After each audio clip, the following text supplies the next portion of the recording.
NPP mentah apa ke KHDC kadang khatsan ngat KMDC. Dai nak kata kadau bakilak tien thot baro kini ki political party baki ben ya ke party NPP. Kum kina kerja jang ke party Warren Mensim kindan ki leaders ki jongi hamman ki constituency ban ai Mensim yopi batrai shitam baklempet ke jinjok jong ke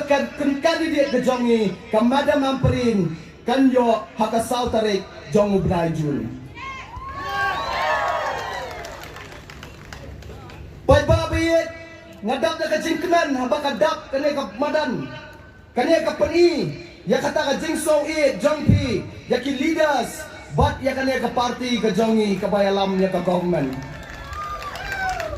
teng kidang ki pai ba ki baloy ki shot tendap ki mot ba kane ka dai ka MLA election Henry Warren Mensim ke parti NPP kadang yalam ya ke sarkar sa South Nam nang Nesya Kemat hakane ke jela ke bayit ke jongi ngayat di konstituensi baper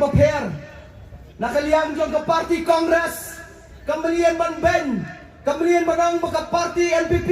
kadai ke BJP Henry ngasnaw ba saw sarang na ke parti NPP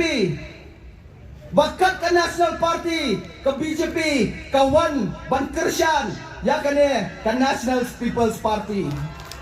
pai babayit wat num syaya lambakla ka ideology jang ke party ke jongi ka dan la ka ideology ka dan la ka constitution ka kedosai baka party NPP ke jongi kan yen manyada yaki tribals hangne apo ka North East India ke jongi